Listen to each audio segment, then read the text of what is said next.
restaurant. It's a pretty good day today. And just headed back home now. But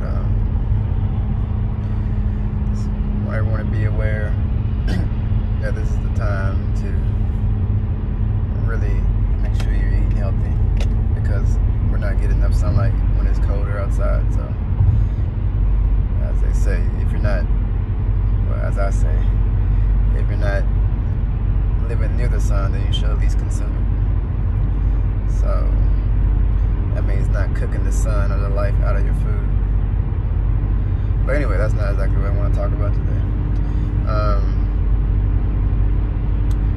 Lamar and I are doing a video on superheroes and comic books and how they relate to African deities and traditions.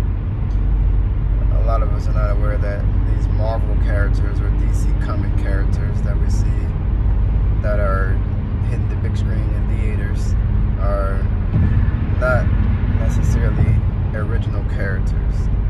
And when I say not original, I mean these stories predate them by thousands and thousands of years. So when you see these Iron Mans and Thor and Incredible Hulk and Loki and these characters that you see, we're fascinated by their powers, not knowing that these are ancient stories that have been retold and repackaged from another perspective, I guess you can say. But these are our stories, and it's very important that we share these stories, because if we don't, then our children and our children's children won't know how great their history is. And before you have self-esteem, you have to have esteem in your race. You have to have race esteem. You have to be proud of your race, proud of your culture. We don't have to invent anything new necessarily. We just have to reclaim our culture, go back to our roots. That's the whole name of the game. You're going to know powerful people. You'll know people who resonate and who are in their culture. It may be singing, dancing, it may be clothing, it may be food. That's all part of it. That's all parts of it. Now what happens now is they weaponize our culture against us, so they may use certain sounds and beats and music to use our culture against us, and they deliver it with certain messages that are detrimental, because they know the resonance, they know the sounds, the vibrations, the drums, and that music, and they put a message in that's nefarious to the mind and causes destruction. And we all like a good beat, a good tune, but we have to understand that the vibrations of these music, these songs, does have an effect on our disposition, our mindset, our mood, and how we express ourselves. We have to be aware, be conscious of these things, know the vibration of them. You read about 440 megahertz, how that's not the vibration we're supposed to be listening to, and how we're supposed to be listening to 432 megahertz and things of that such. And so these record companies can manipulate the frequencies and the hertz of these songs that can actually cause a disruption in our mood and behavior. They've actually done it with water crystals, where they've shown that certain vibrations of sound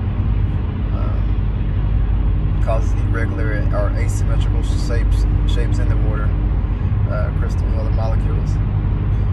So you'll see that these things are not life supporting. They're anti-life. So just be aware of not just the food you eat, but the things you put in your ear, the things you allow to entertain your eyes.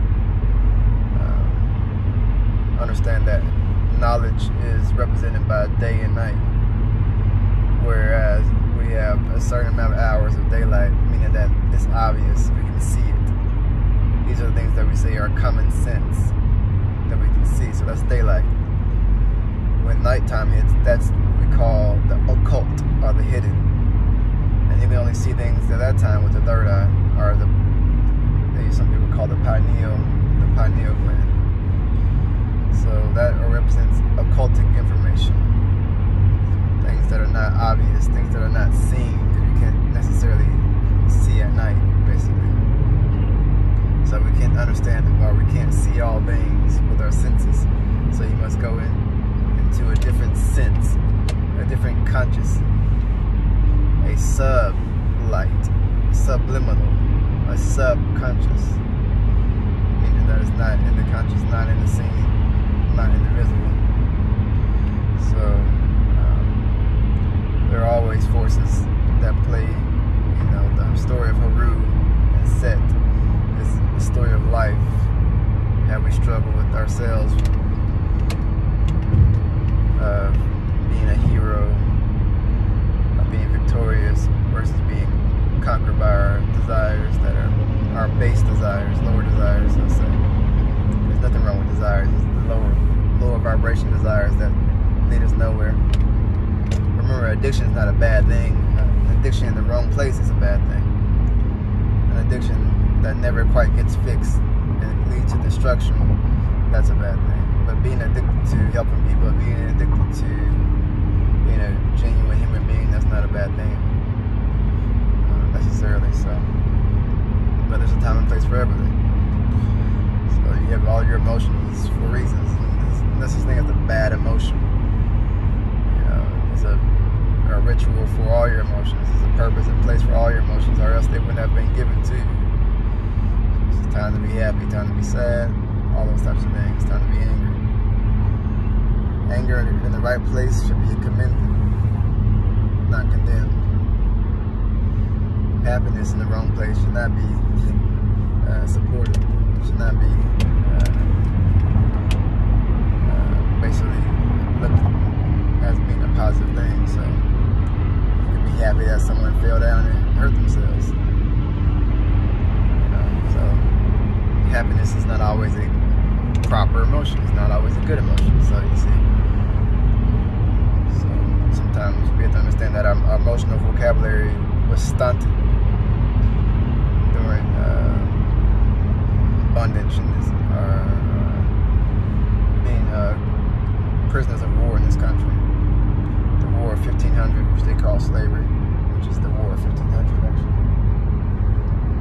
where our emotional vocabulary was stunted throughout saying certain catechisms to the slave master, where we had only allowed to have the emotion that the slave master would have.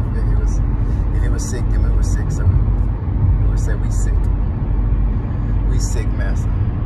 Are we happy? You see? So we synchronize our emotions with them.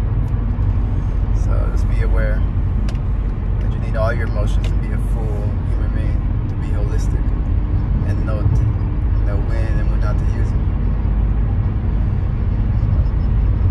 But part of being a whole being is eating whole foods, being holistic, and you're approaching all things in life, not just one aspect. But anyway, be on the lookout for the comic book video that's coming out. Interview Lamar and I are doing. It's probably gonna be via Zoom. I'm gonna upload a video. I'm gonna share it on my channel. You'll see a video that Lamar actually put together.